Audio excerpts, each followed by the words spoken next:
clase. Digo, vamos a empezar, pero no sé cómo lo vamos a terminar. Tenemos 3 lecturas en la Torah con el mismo nombre casi. Shlach, Beshalach, Vaishlach. Vaishlach era que Jacob mandó sus ángeles, sus mensajeros a Esab cuando estaba ya en camino a Israel. Beshalach es cuando el pueblo de Israel está en camino a Israel. Y Shlach es cuando todo el pueblo de Israel ya casi entra a Israel y manda a los espías a Israel. Entonces los 3 parashot que tienen casi el mismo nombre llevan casi el mismo mensaje que hablan sobre la tierra de Israel. Vimos esta semana que los comentaristas dicen, el Talmud dice, que por esto, también la Torah lo dice de alguna manera, que por esto, por el pecado de los espías, se destruyó el templo. Y todo Tisha B'Av que tenemos es resultado de esto. Por eso el primer templo se destruyó en el año 3338. Y esta parasha suma Shlach, Shin 300, Lamed 30 y Het 8, 338. Y es después de la tercera parasha, entonces 3338. Ok, todo es bonito, pero uno puede preguntar, ¿y qué culpa tienen la gente del 3338 de los espías del 2448? Estamos hablando aquí de casi 900 años de diferencia. ¿Qué tiene que ver uno con el otro? ¿Cómo puede decir que destruyó el templo por el pecado de los espías? ¿Qué tiene que ver? O uno pregunta igual. Todos dicen que nosotros sufrimos por el pecado de Adam Arishon. Ok, comió manzana o no era manzana. Pues hay miles de opiniones que era. En realidad en el Talmud hay 3 opiniones. El Midrash trae otra opinión más que era la manzana. Pero hay una opinión en hasídica, pero también tiene mucho sentido, que no era una fruta o algo así físico, lo que podemos llamar, no era algo limitado en un sabor. Siempre le dan algunas explicaciones, pero era algo que de alguna manera espiritual, no es nada más una comida. Pero, ¿qué tiene que ver? Adam Arishon hizo su pecado, ¿por qué yo tengo que sufrir? ¿Problema de él? O algo que todos saben, los hermanos de Yosef vendieron a Yosef y todos sufrimos hasta hoy, los días que murieron y esto y lo. ¿Qué tiene que ver con nosotros? Ellos pecaron, problema de ellos. Y eso lo podemos ver en muchos lugares, también el becerro de oro. Problema de ellos. Porque yo tengo que sufrir por lo que ellos hicieron. Y así en muchos lugares en la historia podemos ver eso. Y en realidad la respuesta es muy sencilla. Nosotros no tenemos que sufrir por ellos. Es un versículo muy claro en la Torah. Nosotros no tenemos que sufrir por lo que hicieron nuestros padres y esto. Pero si seguimos haciendo lo mismo, entonces de alguna manera podemos decir que es el mismo error de los espías. Cuando vamos a entender cuál era el error de los espías, tal vez podemos aprender si seguimos esto hoy o no. Si el pueblo de Israel en la época de la destrucción del templo hicieron los mismos errores de los espías, entonces se destruyó el templo finalmente por ellos, no por los espías.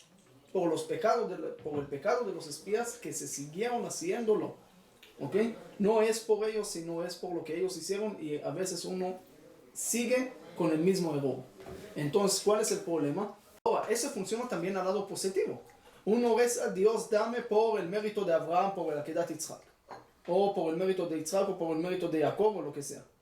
¿Okay? Nosotros en Rosh Hashanah y Kippur rezamos por el mérito de los pasados que queremos. Si él hizo algo bueno, ¿quién sos tú para recibir por él? Pero si tú sigues los caminos de él, entonces puedes también pedir por él. Yo sigo este camino, yo también hago esto. Entonces por eso puedes pedir. Ese es algo claro que tenemos que saber antes de todo.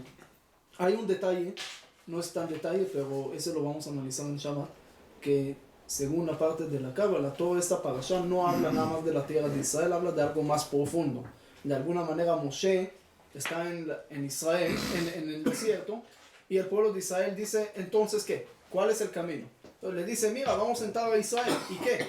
Y vamos a tener que cumplir mitzvot. ¿Y por qué? Para recibir recompensa. ¿Y esa recompensa qué es? El mundo venidero. ¿Y quién dijo que hay un mundo venidero?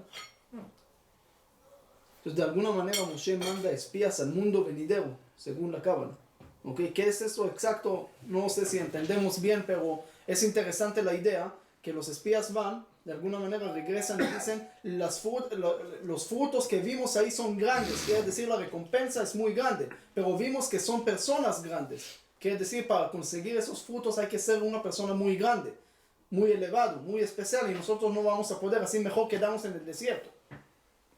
Y mejor vamos a morir en el desierto, y mejor no vamos a entrar a Israel, porque en el desierto o en Egipto, ¿por qué querían regresar a Egipto? ¿Cuál era el tema? Dicen, mejor ser esclavos de alguna manera, mejor ser personas pequeñas y no tener tanto riesgo, pero si entramos a Israel y no vamos a cumplir las cosas, ahí entramos en un riesgo, porque hay castigo, y hay esto, y hay el otro. Pero mejor, como se dice uno, yo quiero ser trabajador, ganar mi sueldo en vez de lanzarme a un proyecto grande y tal vez perder todo mi dinero y quedarme con deudas. Pero ¿puedes ganar mucho dinero? Sí, pero también puedo perder todo. Entonces a veces uno dice, ¿sabe qué? Mejor me quedo así como estoy. Y ese más o menos era todo el tema de la parashá, de la discusión si pueden o no pueden, cuál es el tema, porque uno pregunta, ¿cómo puede ser que el pueblo de Israel no cree en Dios después de tantas cosas que vieron? Vieron las plagas de Egipto, vieron la salida de Egipto, la partida del mar, la entrega de la Torah, vieron tantas cosas. ¿Cómo puede ser que no creen que Dios le va a dar la ganancia y para entrar a la tierra de Israel? ¿Qué era la tierra de Israel en ese momento?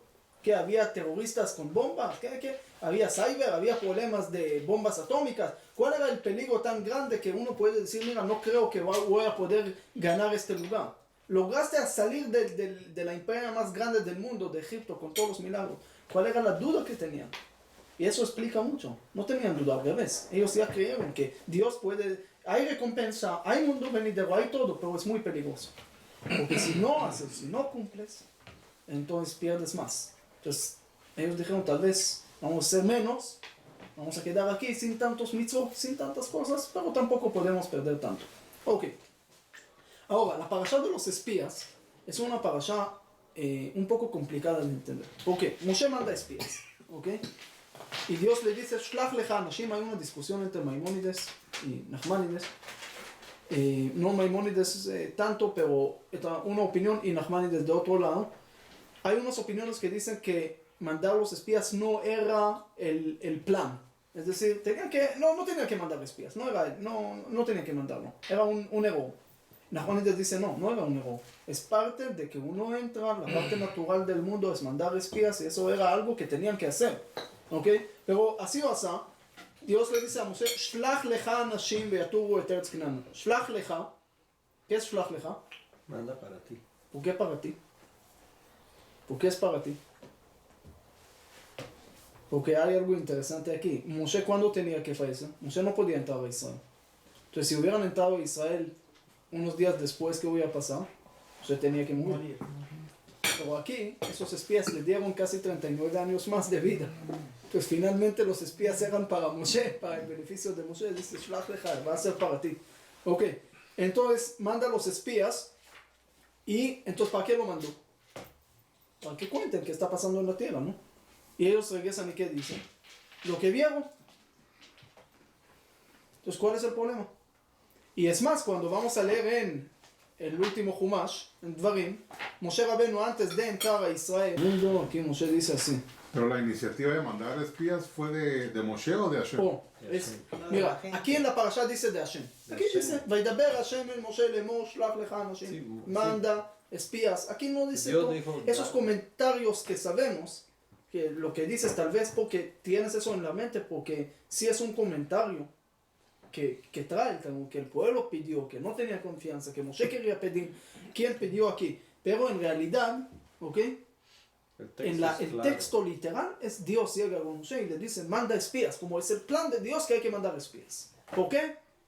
Tal vez como Nachmanides dice, porque Dios maneja el mundo de una forma natural y las cosas tienen que ser de una forma natural. Entonces, manda espías porque así se hace antes de llegar para que el pueblo... Moshe, antes de entrar a Israel, antes del pueblo, también le habla y le dice que hay dificultades para entrar y hay cosas.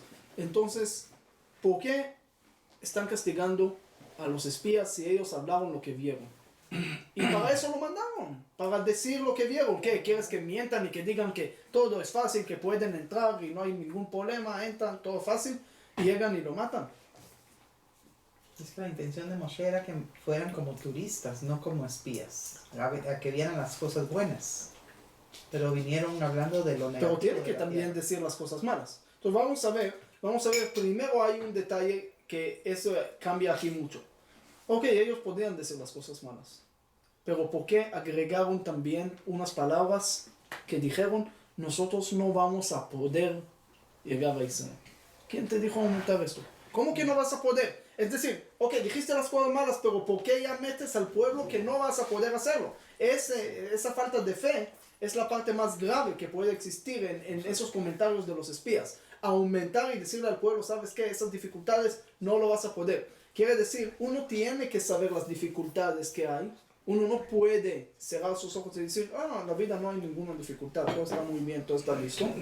Okay. Uno tiene que saber las dificultades, pero al mismo tiempo tiene también que saber cuál es la solución, saber que hay solución. Cuando uno tiene esa confianza que hay solución, lo va a poder solucionar. Y eso lo vemos en los espías, porque los espías dicen que había gigantes que nos vieron como ¿cómo se llama? Langostas.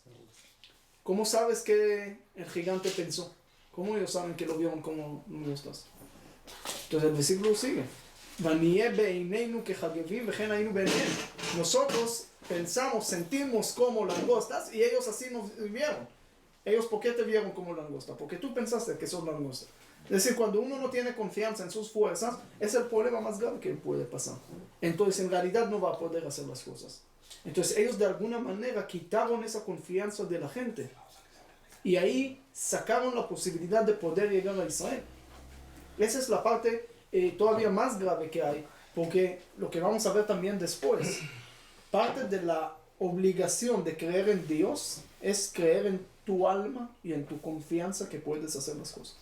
Es parte de la obligación de creer en Dios, porque tu alma es parte de Dios y tú tienes que creer que puedes hacer las cosas. Entonces, si agarramos lo que dijimos al principio, que aquí está hablando del mundo venidero, de la recompensa, o la tierra de Israel, no importa qué, uno tiene que saber, yo puedo hacer las cosas. Hay dificultades, sí es difícil, sí hay obstáculos, pero yo sé cómo hacerlo. Yo tengo la confianza que voy a pasar. Y eso los espías lo quitaron. Ese otro error que hicieron los espías antes de hablar. Ustedes saben que una palabra que anda mucho en el mundo últimamente, fake news, ¿ok? Pero encontré que la palabra de 2016, según el diccionario Oxford, ¿cuál era la palabra? La Shonara. No. Postverdad. Esa es la palabra de 2016. ¿Qué quiere decir esa palabra? Entonces, alguien escribió que no es una palabra nueva. Antes lo llamaban mentira y ahora lo están haciendo como de una buena forma. Y escribe así. Dice que últimamente, está hablando, los hechos tienen menos fuerza de interpretaciones según sentimientos o según pensamientos de gente. Es decir, cuando uno llega con una interpretación o con algo que él lo ve de esta manera o lo siente de esta manera, puede ser más fuerte del mismo hecho que está aquí y que lo pueden ver. Le voy a dar unos ejemplos. Salió una vez en el periódico que la ciudad que más soldados de reserva tiene es Tel Aviv. Entonces todos dicen, ¿por qué hablan mal de Tel Aviv, de soldados y eso? Es la ciudad que más manda soldados de reserva. Dice, señores, pero ok, es algo que es correcto, no es mentira. Pero hay que saber que hay un Ishuv, un lugar que puede ser que 100% de sus hijos van al ejército y tienen defensa y hacen reserva y todo, pero incluso si 100% van, todavía no van a llegar ni a 5% de Tel Aviv, porque en Tel Aviv vive mucha más gente. ¿Ok? Yo estoy aquí en un lugar y digo, vamos a hacer cuentas. ¿Ok? Somos aquí, podemos decir 10 personas. ¿Ok? O 20 personas, o 30, o 1000, no importa. Y digo, a ver, ¿cuántos Ashkenazim hay aquí? ¿Cuántos Sefaradim? Y según eso voy a hacer el cálculo de todo Guatemala y después de todo el mundo. Y después hay cosas que pueden ser verdad, pero no son verdad. No representan la verdad. Entonces no mientes porque dices algo que puede ser verdad. Pero al calcular todo el dibujo completo, vas a ver que es una mentira. Ese se llama posverdad. Así es. Es una mentira tal vez más complicada, porque a veces la gente no ve que es una mentira. Y están calculando cosas y están haciendo y te están diciendo, haciendo ver una cosa y en realidad es totalmente otra cosa. Entonces la gente está viendo eso. Y tal vez eso es lo que está pasando con el universo que se está calentando, que te están haciendo ver una cosa, pero en realidad puede ser que es otra cosa. Pero la gente no ven esos detalles y ven lo que le dicen. Y esa es parte del error que hicieron los espías. Tal vez no mintieron, tal vez dijeron las cosas que vieron, pero metieron ahí cosas según los sentimientos de ellos. Interpretaciones según lo que ellos sentían. Nosotros sentimos como langostas frente de los gigantes y así ellos pensaban. No te digo que ellos pensaron eso. No, lo sentimos. Y ese ya se vuelve parte de los hechos que ellos vieron. Entonces ya la gente siente que es la realidad. Que así son los hechos.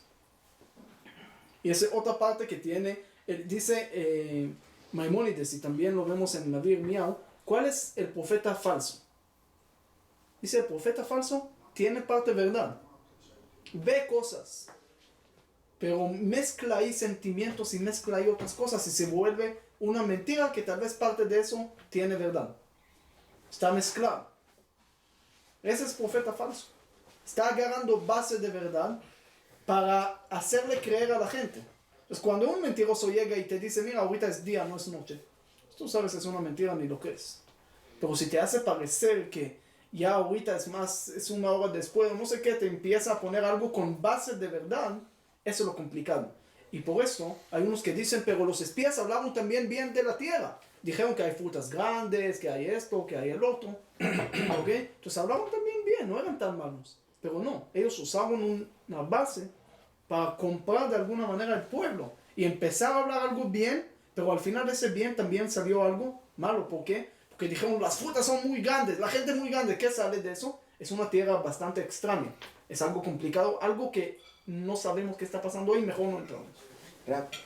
Así como tú dijiste al inicio, que la gente decía que preferían haberse quedado en Egipto porque estaban cómodos, los espías pudieron haber dicho lo que dijeron para regresar a la comodidad, porque era más fácil para ellos regresar a la comunidad pensando en la comodidad que tenían en Egipto, y simplemente al exagerar decían, ok, estábamos mejor antes, no tenemos por qué ir ahí. Exacto, porque es también una de las partes que uno a veces no quiere cambiar, no quiere hacer cambios.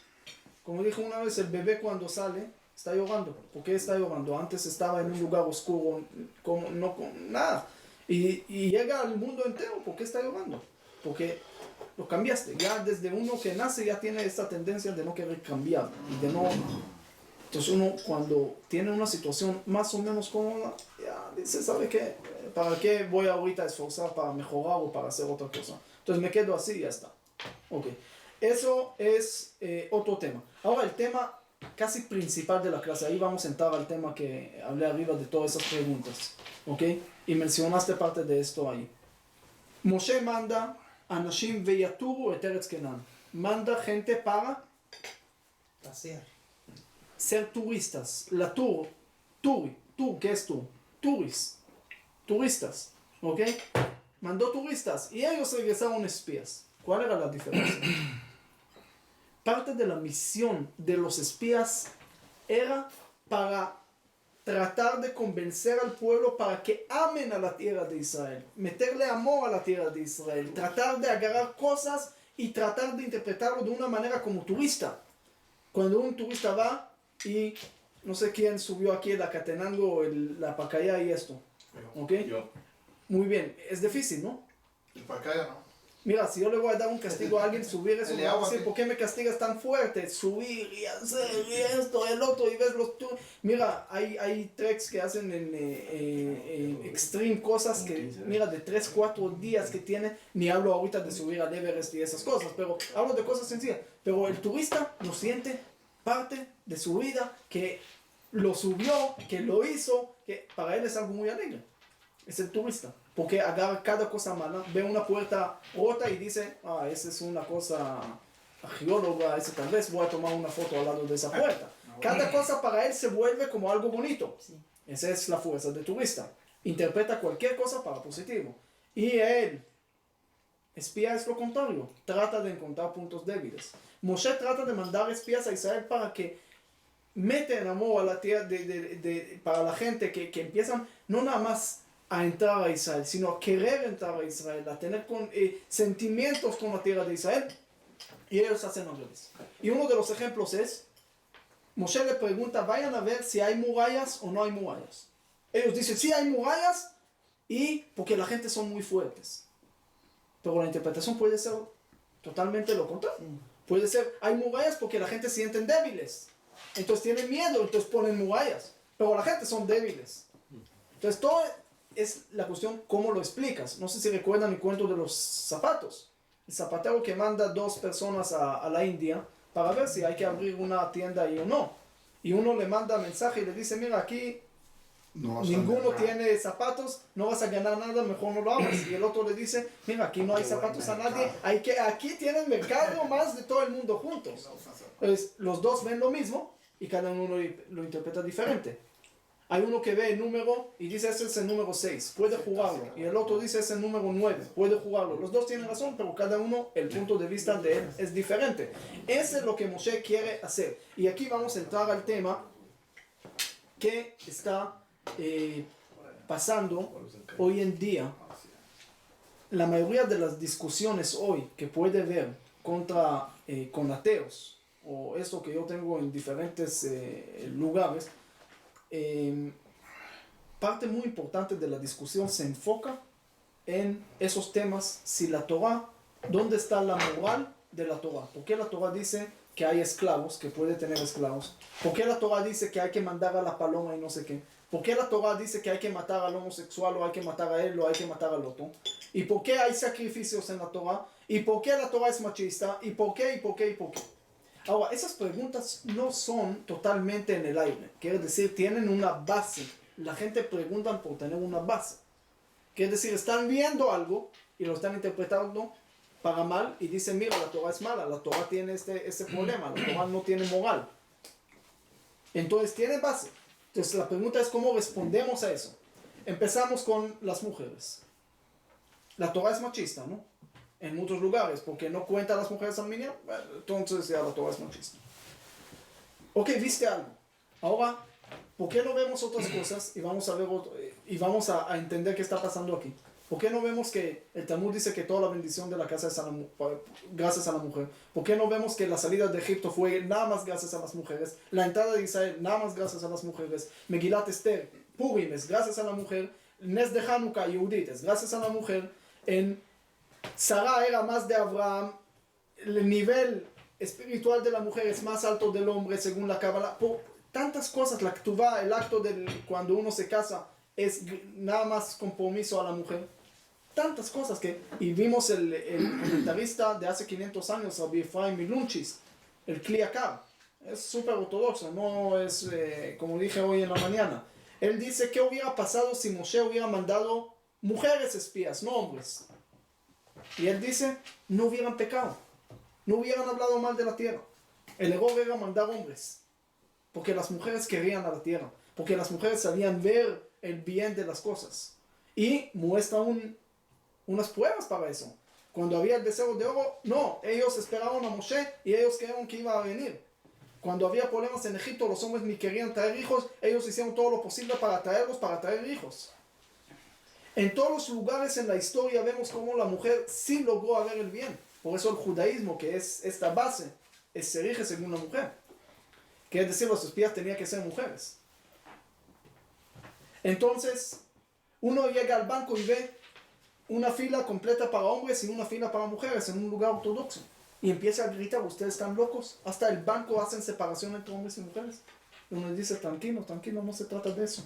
Aquí es una fila para jalar dinero y aquí para depositar, pero se fue así, se formó por naturaleza, pero no está tratando de separar a la gente. A veces hay gente que están viendo cosas y por tener una idea de antes, unos sentimientos de antes, interpretan las cosas según y de acuerdo a los sentimientos que tienen. Entonces uno llega a la Torah y el sentimiento de él es ya encontrar problemas en la Torah, ya encontrar por qué la Torah es machista. Entonces trata de ver dónde hay.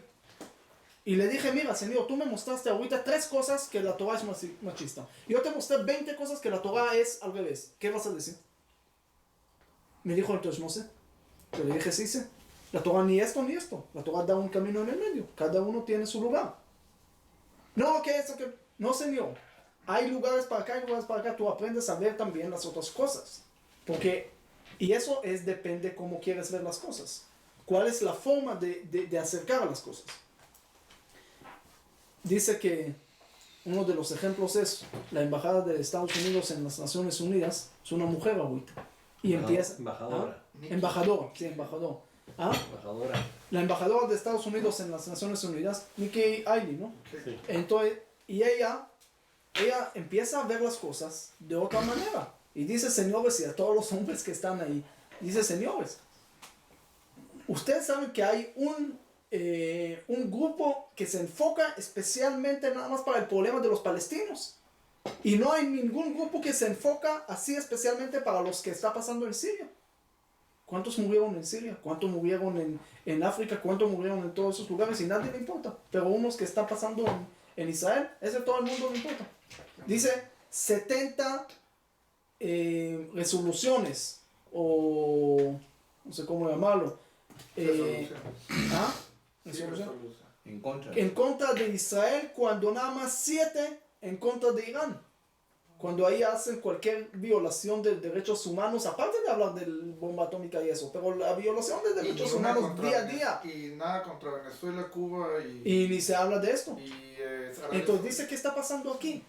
Y ella está viendo las cosas y dice, mira, hay que ver las cosas. Entonces, ¿por qué creen que pasa esto? ¿Por qué creen en verdad que pasa eso? ¿Por qué el mundo odia así a Israel? Porque odia a Israel.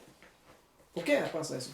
¿Por qué la gente ve tanta maldad en una cosa que es buena? Envidia.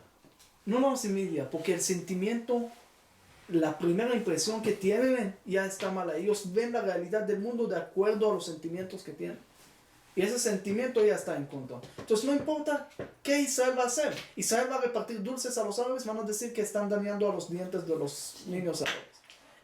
Cada cosa lo vas a interpretar para mal cuando quieres interpretarlo.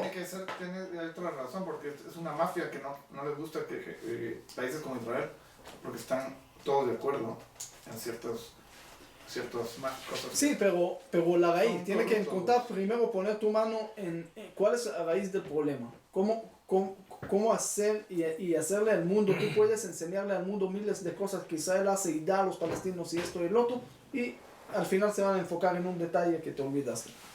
El punto es cómo ves las cosas.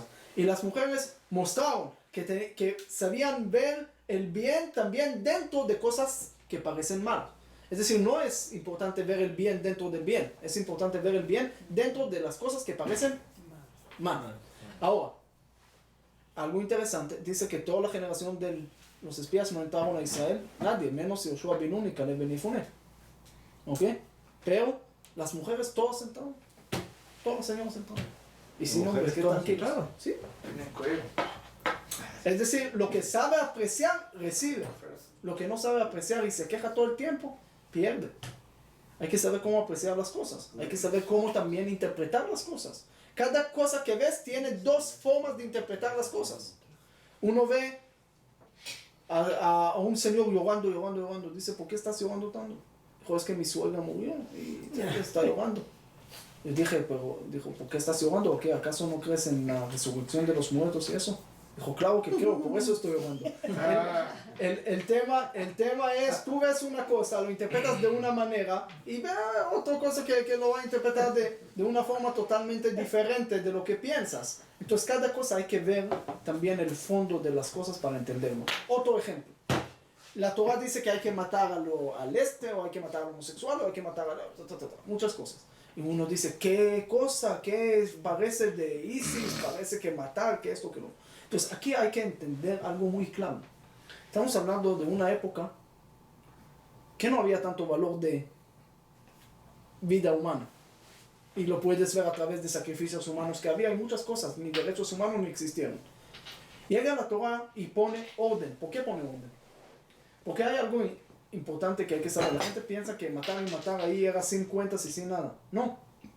Para matar a una persona, de acuerdo a las leyes de la Torah, era casi imposible. ¿Por qué? Tenía que haber siempre 2 testigos, ¿ok? Pero no nada más 2 testigos.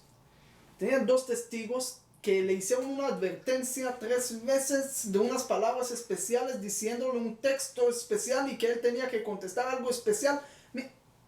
Cuando una persona en verdad pasó eso, es que quería suicidarse. Si no, no tenía que contestar y no lo podían matar. Y podía seguir haciendo lo que quería. Es decir, morirse con las leyes de la Torah para matar, tenía que uno con deseo de suicidarse. Era tan complicado hasta que el Talmud dice, si un lugar, un Sanedrín, un Bedín, mató más de una vez cada 70 años, ya no se puede juzgar ahí. Era imposible. Entonces la Torah llega en un lugar, en una época que no hay valor que no hay valor de la vida humana. Si la Torah va a decir, mira, no se puede matar a nadie, nadie va a hacer caso de alguna manera. ¿Sabe qué? Yo también te permito hacerlo, pero espera, vamos a poner leyes. Y se pone leyes y leyes y leyes hasta que llega un momento que ves que casi no se puede matar. Pero ya lograste agarrar la mentalidad y controlar esta realidad bajo de leyes y condiciones muy fuertes, muy estrictas. Entonces no era matar, matar, matar así como uno piensa. Si uno en verdad lee lo que está pasando, ve que aquí se está tratando al revés, de tratar de controlar una época cuando estaban matando y matando. Y eso lo podemos ver en muchos lugares, en muchas cosas. Sacrificios. Vimos la opinión de Maimónides también y agregarlo también que en una época donde hicieron sacrificios humanos también, llega el pueblo y ¿qué? Le van a decir, no pueden hacer nada. Entonces, no lo vas a poder controlar. No puedes hacer, pero con control. Puedes comer carne, pero con control. Todo tiene el control y condiciones. La Torah es lo que más moral trajo dentro de un mundo que no tenía eso. Claro, existieron leyes de Hammurabi, existieron leyes de Noah Shmona, de Unamu, y que vimos en otra clase de historia que había otras leyes de moral. Pero estamos hablando aquí de otro tipo de moral. Estamos hablando de moral para poder controlar una época que todo estaba abierto. ¿Cómo controlar esa sociedad que cada uno hace lo que quiere? Entonces, poner condiciones. Mucho después, aquí estoy hablando al principio, estoy hablando todavía la época de los esclavos que salieron de Egipto. Son esclavos. Entonces tienen que pasar un tiempo y tienen que saber cómo manejar las cosas. Entonces, ok, uno puede decir, mira, la Torah mata y mata y mata. Y uno puede decir, no, la Torah es lo que trajo el control sobre esto, esas cosas. Y es otro punto de vista. Y es otra manera de ver esas cosas. Pero otra vez, depende cómo uno ve las cosas, cómo uno llega. Esclavos. ¿Y la Torah por qué permite esclavos? ¿Qué estamos en? Señor, lee lo que está escrito sobre el esclavo. Lee lo que el dueño tenía que hacer al esclavo. Dice el Talmud que hasta cuando uno tenía un esclavo es como tener otro dueño. Porque si había una almohada en la casa, lo tenía que dar al esclavo. Tenía que darle comida como él. Si él come steak antricot, el esclavo también. No es que en mitad, no, le das. Y al final tenía que darle dinero, y tenía que esto, y había límite de tiempo, y había límite de trabajo, no lo podías pedir cualquier tipo de trabajo. Hay unas hojas del Talmud enteras que hablan qué trabajo se podría, qué trabajo no. Hay tantas cosas, tantas condiciones, que al final el esclavo salió totalmente beneficiado de todo lo que había. Y otra cosa importante, era un ladrón este esclavo. Entonces, entra un ladrón a la cárcel y sale un ladrón más grande. Porque ahí está la escuela de los ladrones. Todos le enseñan cada uno su truco al otro. Pero entra una familia digna y sabe y ve una vida digna. Esto es otra cosa. Entonces, no es castigo, es como mejorar su vida.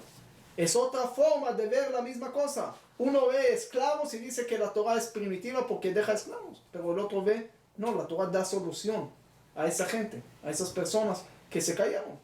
Y cómo subir otra vez a la vida y cómo tener otra vez vida digna.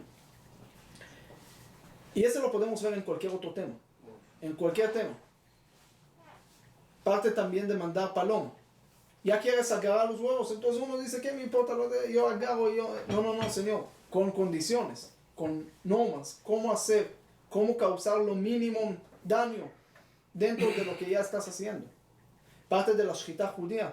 Dice que investigaron y vieron que nada más en los animales kosher hay una forma cuando nada más según la matanza judía se desconecta y el animal al segundo que hace la shechita. Por eso hay tantas leyes en la shechita que tienen que ser tan rápido y tiene que ser así. Y el cuchillo, si no está tan fino, ya todo es pasul. ¿Por qué? Porque en ese momento desconecta su conciencia y ya no siente nada.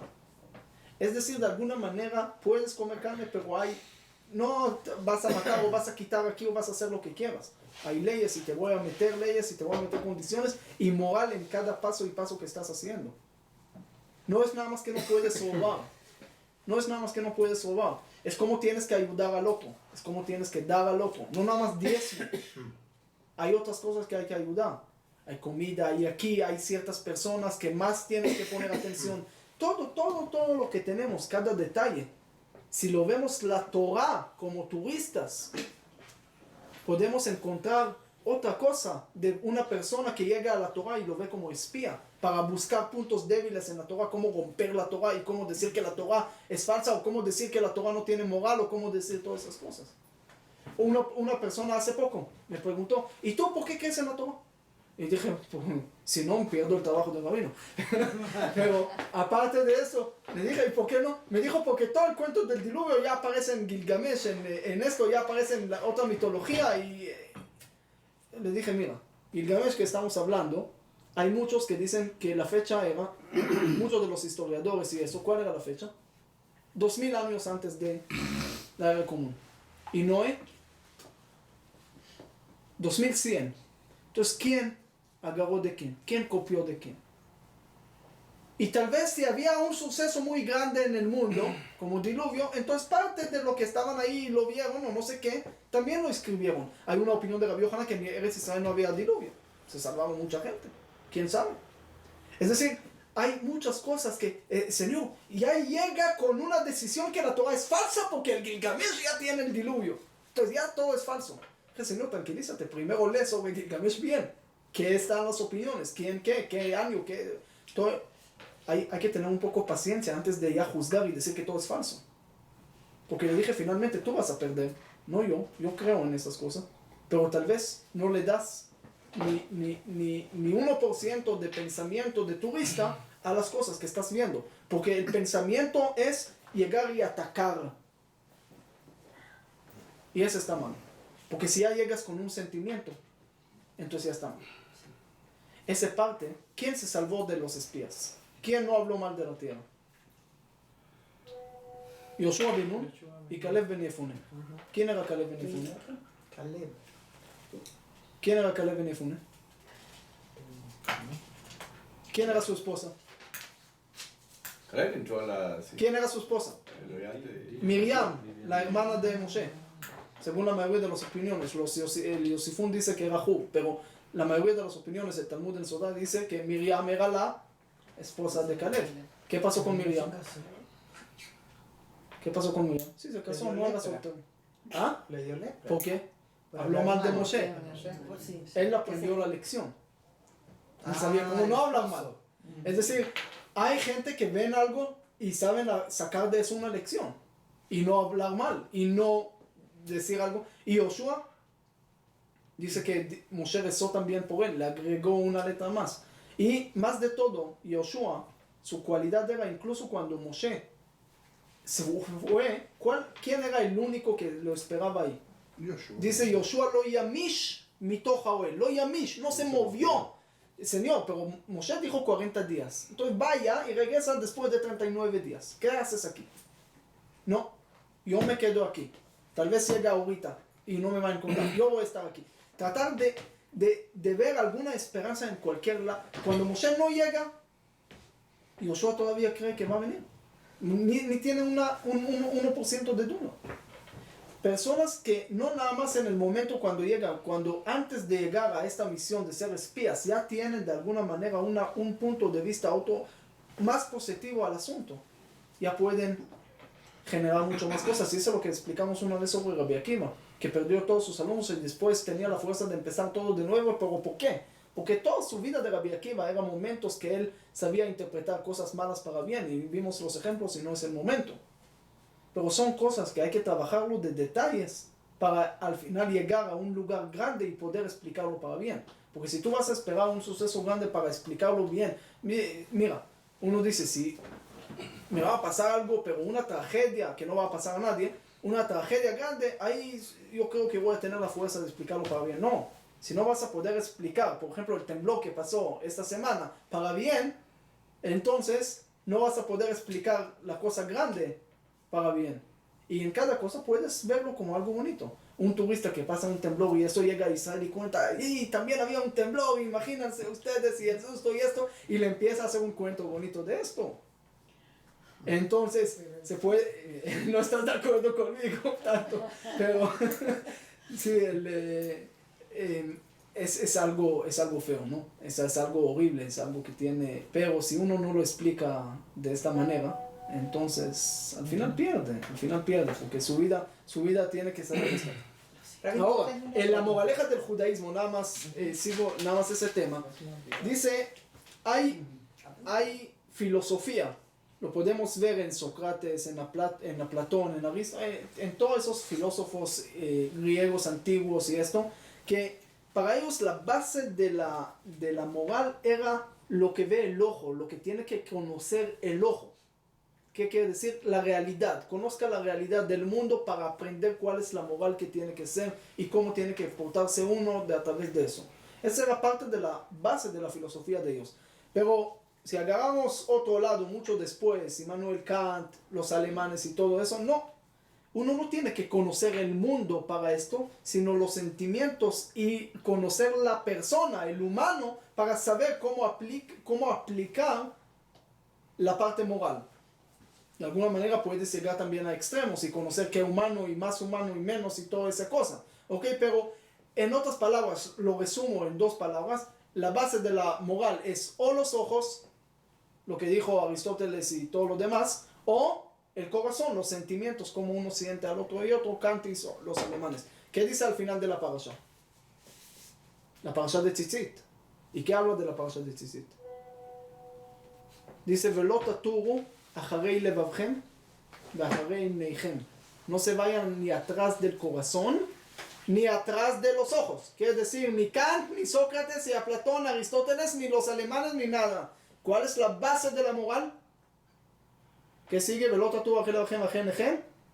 Ani Hashem Elokechem. Esa es la base. ¿Quieren ver una prueba de eso? Ve'ahavta lereacha kamoja. ¿Qué es? Puede ser como Kant, explicarlo como Kant. Tu amigo, siéntelo, los sentimientos, es la base.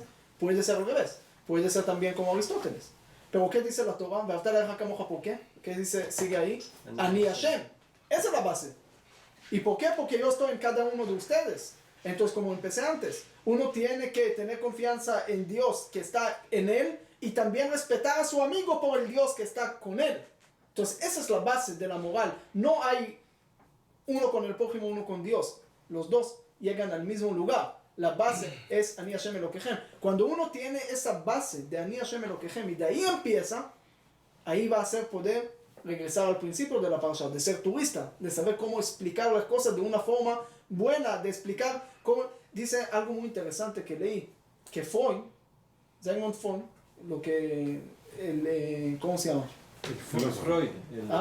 El filósofo. No filósofo. Del El psicólogo más conocido del mundo, psiquiatra, el papá de la psicoanalista. Okay.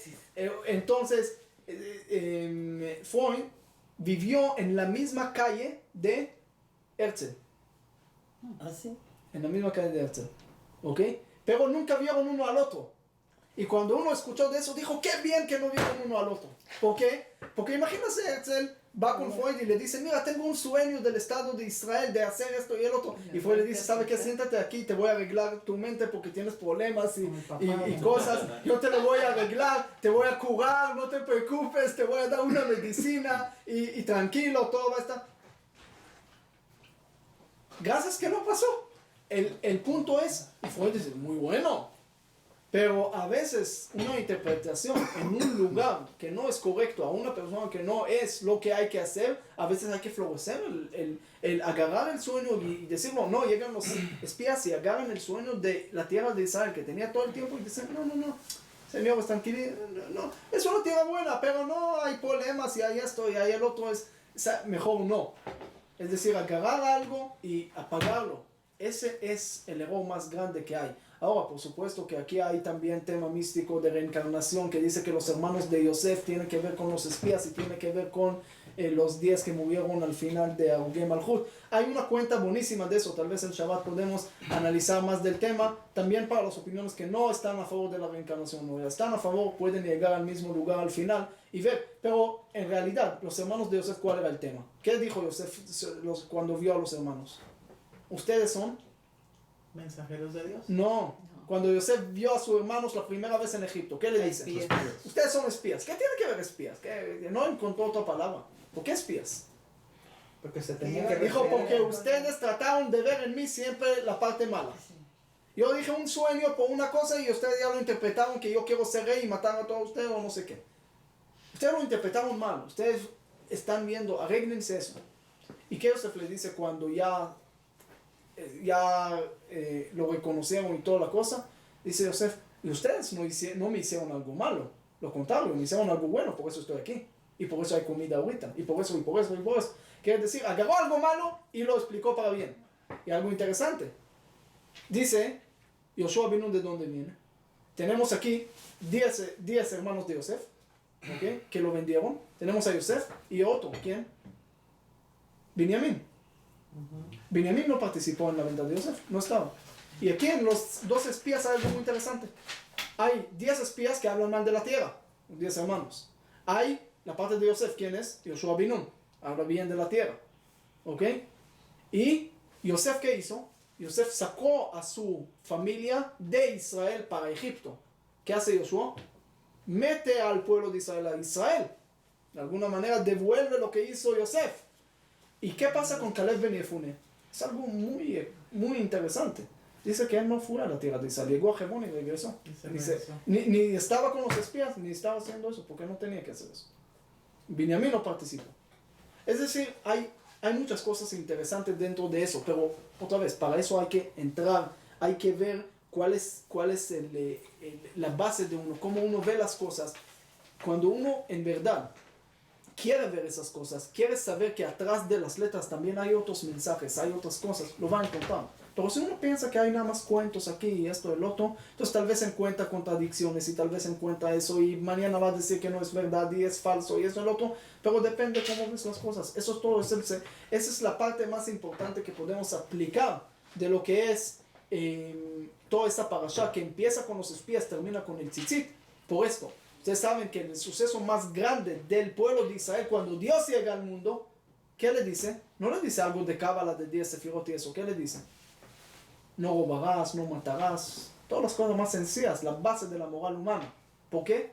Para decir esto, la base no es lo que tú piensas o lo que tú sientes o lo que tú ves, hay una un poco antes, un poco más importante.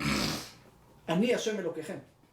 Ese es 10 mandamientos, ese responde por qué en un suceso tan espiritual Dios tiene que hablar de cosas tan materiales o de cosas tan obvias, de cosas tan sencillas. Para conectar esas cosas sencillas con esta base y saber de dónde empieza la base. ¿Por qué?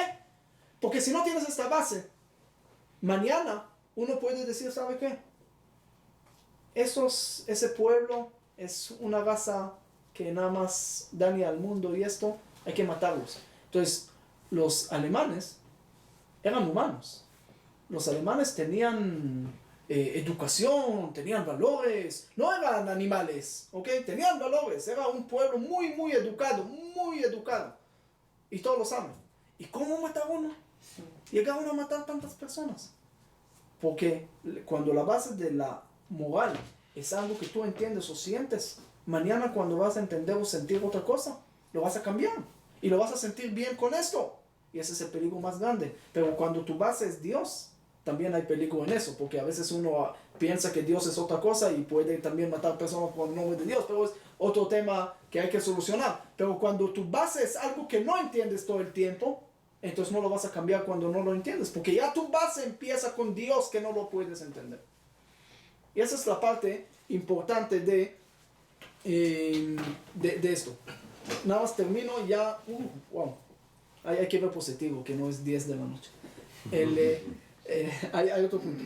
El punto, unos detalles más importantes también de los espías. Otro error que hicieron los espías es, eran espías. Imagínate, en Israel mandan espías a Irán o a cualquier lugar y llegan a Israel y ¿qué hacen? Una fiesta de prensa para todo el mundo para decirle qué vieron. Los espías está bien y tienen que contar cosas, pero a Moshe no agarrar. ¿Qué hicieron? Una junta para todo el pueblo, señores, así mismo. ¿Quién te dijo contarle a todos? Hay que saber qué contar, pero no nada más qué contar, sino a quién contar también. Es también no menos importante de eso. Hay que tener tacto. Yo me acuerdo una vez que hace casi 10 años cuando era soltero y hice un paseo y una vez estuvimos unos días en un lugar que no había ni celular, ni señal, ni nada. Y yo tenía un acuerdo con mi mamá que cada día lo tengo que llamar. Entonces cada día lo llamé, estoy bien, le conté, toda la cosa. Y esos días no lo podía llamar. No había manera de salir del lugar, no había nada de eso. Después que llamé, no se imaginan que ella ya habló con el ministro de Relaciones Exteriores para que hable con la embajada en México y que esto, que el otro, y lo que me dijo ahí era... ¿Ella es una mamá? No, pero espera lo que me dijo. Que ella habló con una tía muy sabia y ella le dijo, mira, esos lugares que él se fue son los lugares más peligrosos, que hay nada más gente después del ejército y eso que van y también mueren. Imagínate ese comentario. Puede ser un comentario, es verdad, pero ¿a quién le estás contando? ¿A cuándo lo estás contando? Otra cosa. Y hay otro tema que es también las interpretaciones que hablamos. Yo creo que es algo un poco básico en el mundo que vivimos. Por ejemplo, uno llega a la casa, su esposa no le preparó comida. Entonces uno puede decir, ¿sabe qué? ¿Por qué? Porque ella no me quiere. Interpretarlo así. Cuando vamos a hacer los cursos de PNL, vamos a ver que funciona sobre un modelo que se llama EFRAT. ¿Qué es EFRAT? Son iniciales. Erua, el suceso que pasa. Pei es Parshanut, la interpretación que doy. Reish es Regesh, la emoción que sale. Y Taf es Tguva, lo que yo respondo de acuerdo a todo eso que yo construí. Ahora puede ser que no tiene nada que ver. Puede ser que ella preparó algo muy grande y se quemó y no sé qué y tenía miles de cosas. Primero hay que investigar cuál es el motivo de las cosas. Cuando vas a llegar al motivo no vas a llegar hasta ahí. Uno tiene que saber por qué. Y esa es la parte también importante de la vida, porque uno dice, mira, no me dijo buenos días, tal vez ya está en mi contra y no sé qué, y empieza a pensar miles de cosas. No te dijo porque él no te vio tal vez. Hay que saber también cómo interpretar las cosas. No, él se queja mucho. Sí, porque tal vez está pasando una vida terrible en su vida y tiene tanta amargura y tiene que sacarlo y por eso te está sacando contigo. Hay que saber también cuándo y qué. No sé si recuerdan el señor que estaba en un lugar que no se podía hablar todo el año y nada más una vez al año podía sacar una palabra. Y cuando llegó su momento dijo que el colchón es muy duro. Y al otro año no habló todo el año y después dijo que la almohada es muy dura y el otro le dijo, ya te vas de aquí, me estás quejando mucho. Y no es chiste, en realidad, ese se considera que está quejando mucho. Pero son 2 palabras en 2 años. Sí, pero si todas sus palabras en 2 años lo usó para mal, quiere decir que está quejando mucho, porque todo es relativo. Entonces es parte de la interpretación de eso. Entonces, nada más terminando lo que tenemos que sacar de los espías. Primero, saber qué estamos viendo, o antes de eso, cuál es el sentimiento que tenemos antes de querer ver las cosas. Mejorar lo que sentimos, tratar de llegar con un sentimiento más positivo a las cosas. Ya llegaste con ese sentimiento, ya vas a ver las cosas como turista. Pero con todo eso, todavía tienes que saber cómo explicar lo que estás viendo. No ir demasiado lejos con tus explicaciones porque tú piensas que es así o es así, sino entender por qué y qué, tratar de investigar un poco antes de sacar conclusiones. Porque una vez cuando ya uno saca las conclusiones, ya llega lo que es la emoción y después llega lo que es la reacción. Y ahí ya puede ser demasiado tarde. No, pero hay que un poco antes entender por qué y ahí la emoción puede ser diferente. Entonces todo es un círculo de las cosas, de lo que vemos, de lo que sentimos y al final de lo que reaccionamos. Pero en realidad empieza el círculo un poco diferente. Lo que sentimos es lo que vemos y después, de acuerdo a eso, reaccionamos.